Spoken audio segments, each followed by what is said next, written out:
السلام علیکم میرے پیارے ریڈرز اور لسنرز، آپ دیکھ رہے ہیں ناول صراط مستقیم قسط نمبر 13 اور آپ لوگوں سے گزارش ہے کہ لائک کر کے لازمی جایا کر، اس سے مجھے اندازہ ہوتا ہے کہ کتنے لوگ ناول کو فالو کر رہے ہیں۔ اب چلتے ہیں ناول کی طرف۔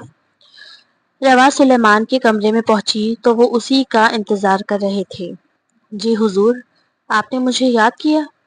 روا نے تابعداری کا مظاہرہ کیا کیونکہ اسے ابھی اپنا مطلب نکالنا تھا، اور وہ تو ہمیشہ ہی گدھے کو باپ بنا لیتی تھی اپنے کام کے ٹائم پر۔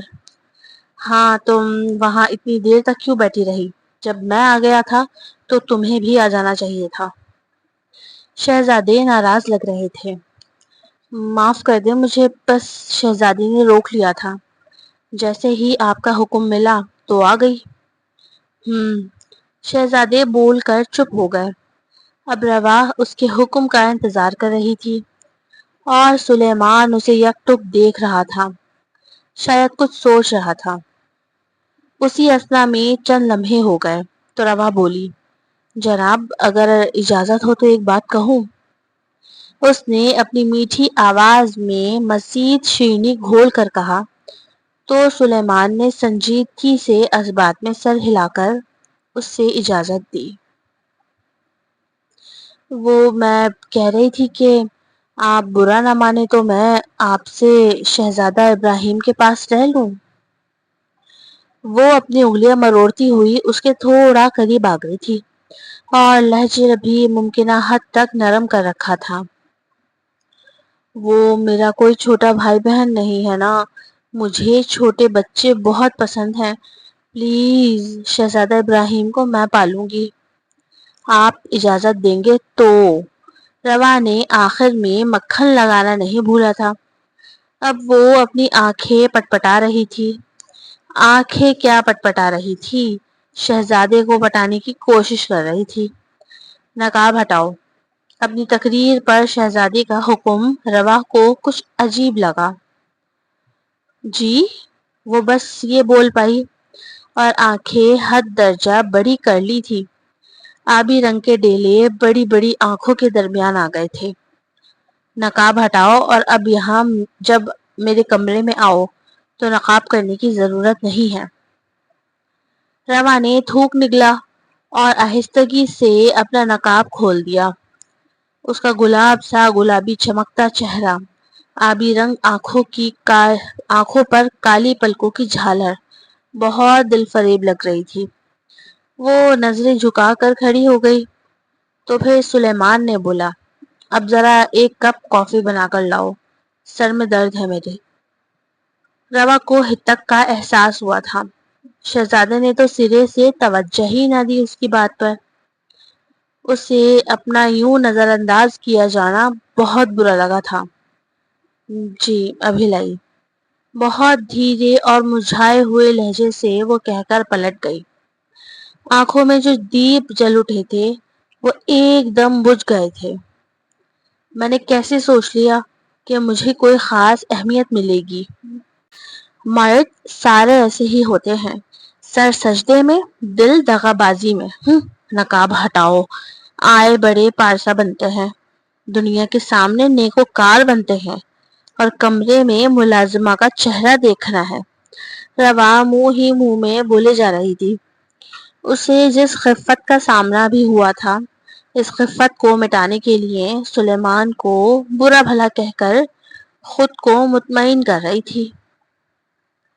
کافی تیار تھی، اب وہ اسے لے کر شہزادی کی خدمت میں حاضر ہو گئی۔ چہرہ حد سے زیادہ سنجیدہ تھا، چھوٹی سی ناک غصے سے سرخ تھی۔ اس نے سوچ لیا تھا کہ اب شہزادے سے کام سے ہٹ کر کوئی بات نہیں کرے گی۔ رکھ دو سائڈ میں اسے اور میرا سر سہلاؤ۔ سلیمان کے سر میں شاید واقعی بہت درد تھا۔ وہ آنکھیں موندے لیٹے تھے، جیسے آنکھیں درد سر کی وجہ سے کھلنے سے انکاری ہوں۔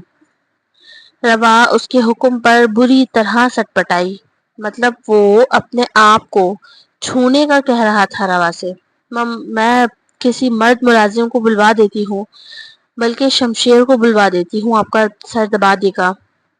کیا تمہیں ایک دفعہ کی بات سمجھ نہیں آتی؟ سلیمان نے ذرا سی آنکھیں کھول کر اسے انتہائی سخت لہجے میں کہا، ادھر آ کر سر دباؤ میرا۔ روا نے اس کے بیٹ کے کنارے پر ٹک کر اپنے کانپتے ہاتھ اس کے سر پر رکھ دیے تھے۔ اب وہ کبھی ہلکے سے اس کا سر سہلاتی، کبھی ماتھا دباتی۔ اس کی انگلیوں کی نرمی محسوس کر کے سلیمان کو بہت سکون مل رہا تھا۔ اسی کی بدولت شاید وہ تھوڑی دیر میں ہی سو گئے تھے۔ روا نے دیکھا کہ شہزادی کی سانسیں بھاری ہو گئی ہیں تو اپنی جگہ سے اٹھنے لگی، لیکن اسے ڈر لگ رہا تھا کبھی جاگ نہ رہے ہوں۔ ان کا سونا ایسا تھا کہ کوئی پہچان نہ پاتا کہ وہ سو رہے ہیں یا آنکھیں بند کر کے محض لیٹے ہیں۔ روا نے جب یہ اطمینان کر لیا کہ وہ سو رہے ہیں تو اٹھنے لگی، لیکن ابھی اٹھی بھی نہ تھی کہ سلیمان نے سوتے میں کروٹ لی اور اپنا سر روا کی گود میں رکھ دیا۔ اس اچانک افتاد پر تو روا کی روح فنا ہونے لگی تھی۔ یہ کیا کر رہے ہیں؟ حاشر کو بھنک بھی ہو گئی تو وہ میرا سر پھاڑ دے گا۔ نہیں نہیں، میں نہیں بولوں گی اسے کچھ۔ وہ سوچ رہی تھی، پریشان ہو رہی تھی، لیکن شہزادے کو اٹھانے کا جگرا اس میں نہیں تھا۔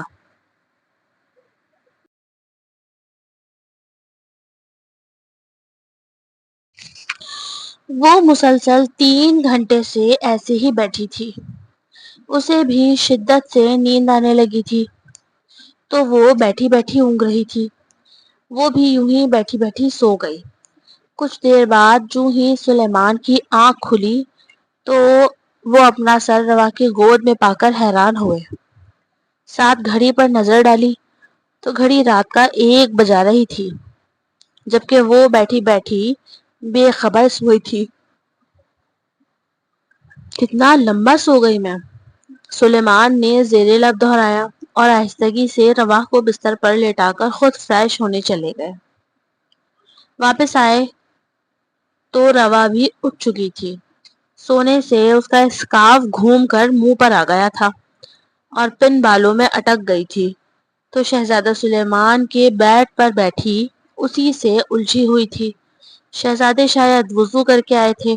باہر اسے الجھا ہوا دیکھ کر مبہم سی مسکراہٹ ان کے لبوں پر آئی، پھر وہ سر جھٹک کر اپنے عبادت خانے میں چلے گئے۔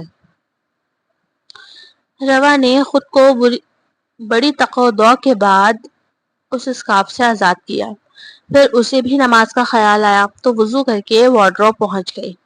نماز کے بعد اسے سلیمان کی دی ہوئی قرآن کی تفسیر یاد آئی تو وہ عبادت خانے اسے لینے پہنچ گئی۔ دروازے پر پہنچ کر اس نے پکارا، شہزادے، مجھے اندر سے اپنی کتاب لینی تھی، آپ کی اجازت ہو تو آ جاؤں؟ ہاں، اندر آ جاؤ، اندر سے سلیمان کی آواز آئی تھی۔ ادھر لاؤ میرے پاس وہ تفسیر۔ سلیمان زمین پر بیٹھے ہوئے تھے، ماربل کے فرش پر۔ نہ وہاں قالین تھا، نہ ہی کوئی اور چٹائی وغیرہ۔ وہ زمین پر عام انسان کی طرح بیٹھے تھے۔ روا نے لا کر تفسیر ان کے ہاتھ میں دی۔ بیٹھو تم بھی یہیں۔ روا ذرا سے فاصلے سے بیٹھ گئی۔ بسم اللہ الرحمن الرحیم۔ سلیمان نے بسم اللہ پڑھی اور درمیان سے ہی قرآن کی تلاوت شروع کی۔ ان کا مبہوت کر دینے والا انداز روا کو اپنے جسم کے رونگٹے کھڑے ہوتے ہوئے محسوس ہوئے۔ پھر اپنے گالوں پر نمی کا احساس ہوا، جو اس بات کا منہ بولتا ثبوت تھا کہ وہ مکمل طور پر مقابل کی قرات میں محو ہو چکی ہے۔ وہ یک ٹک اس حسین شہزادے کے چہرے کو دیکھ رہی تھی، جبکہ بالوں کی ایک لٹ اس کے ماتھے پر بے نیازی سے جھول رہی تھی، اور پورا زور لگا کر قرات کرنے سے ان کا چہرہ انتہائی سرخ ہو رہا تھا۔ وہ بھی سرشاری کی کسی منزل پر تھے۔ روا کا فسو اس وقت ٹوٹا جب اسے سلیمان کی آواز سنائی دی، روا، روا۔ وہ تلاوت بند کر چکے تھے، لیکن روا ان کے چہرے میں کھو سی گئی تھی۔ ہوش میں آنے پر فوراً بولی، جی جی آئی ایم سوری میں جی آپ کیا کہہ رہے تھے؟ روا نے سٹپٹا کر بولا، ساتھ آنسو صاف کیے۔ پھر سلیمان نے اسے ان تلاوت شدہ آیات کی ترجمہ و تفسیر بتائی، اور وہ تفسیر پر زیادہ دھیان دینے کے بجائے سلیمان کے ہلتے لبوں پر توجہ مرکوز کی ہوئی تھی۔ مجھے طلاق چاہیے۔ روا شہزادے کے سامنے کھڑی تھی، بغیر کسی لچک اور تمہید کے اس نے یہ بات کی۔ وہ جو کل اس نے تہیہ کیا تھا کہ ان سے اب کوئی اپنی بات کام سے ہٹ کر نہیں کرے گی، وہ سب عہد تیل لینے چلے گئے تھے۔ سلیمان آئی برو سکیڑے اسے دیکھ رہا تھا، بولا کچھ نہیں۔ پلیز میری مدد کریں، میں اب حاشر سے طلاق لینا چاہتی ہوں۔ سلیمان کو خاموش دیکھ کر روا پھر بولی۔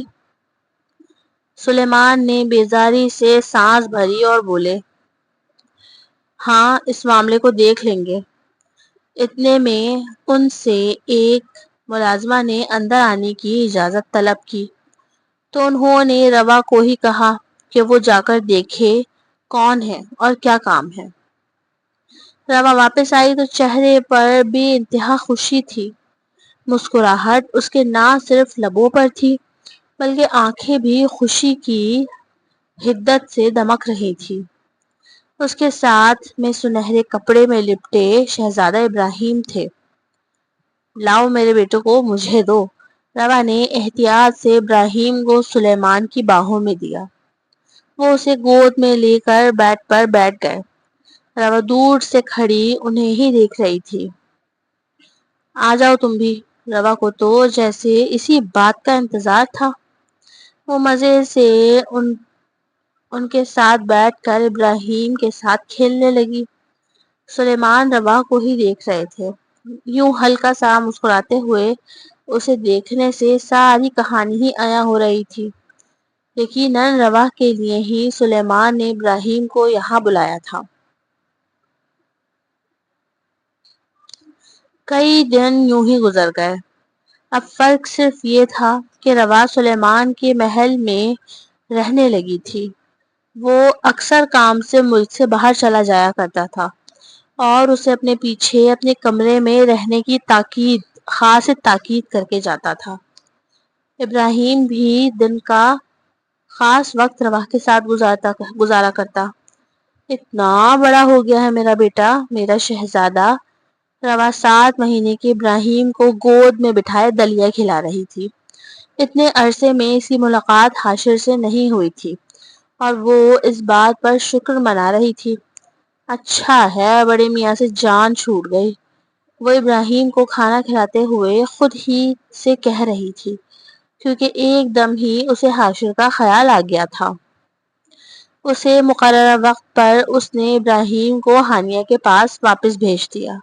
اب وہ تنہا تھی، سو اپنے گھنے کالے بال کھول کر سلیمان کے بیڈ پر ہی لیٹ گئی اور آنکھیں موند لی، لیکن اگلے ہی لمحے اسے آہٹ محسوس ہوئی، جیسے کوئی تیزی سے کمرے میں داخل ہوا ہو۔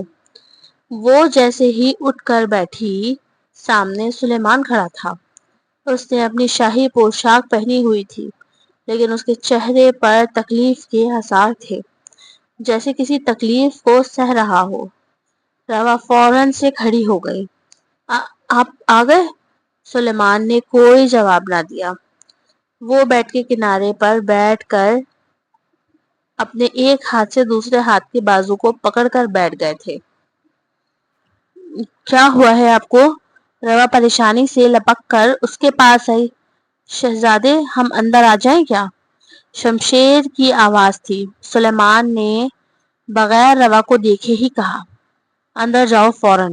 روا نے فوراً حکم کی تعمیل کی اور عبادت خانے میں چلی گئی، لیکن سفید جالی دار پردوں کی جھالر سے وہ صاف دیکھ سکتی تھی۔ شمشیر کے ساتھ 2 ڈاکٹر تھے۔ شمشیر بہت زیادہ پریشان لگ رہا تھا۔ اس نے ہی جلدی سے سلیمان کی پوشاک اتاری اور ان کے بازو پر لپٹی پٹی بھی اتاری۔ ان کے بازو سے بل بل خون بہہ رہا تھا۔ روا دیکھ کر بے ہوش ہونے کے در پر تھی۔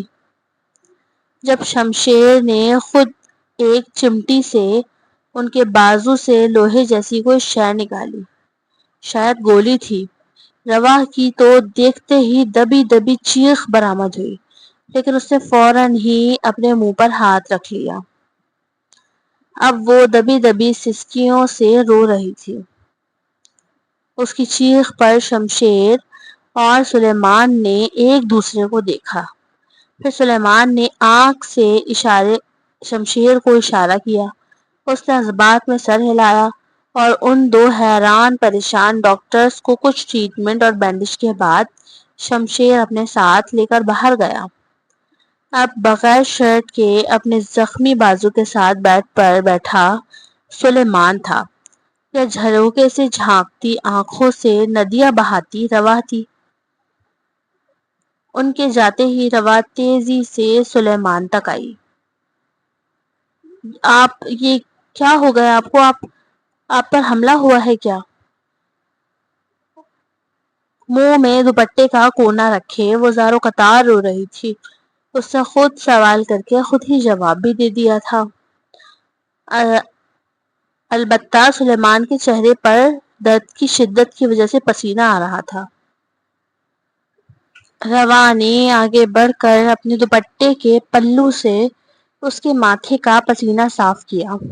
سلیمان نے ایک دم ہی اسے اس کی اس جرت پر گھورا۔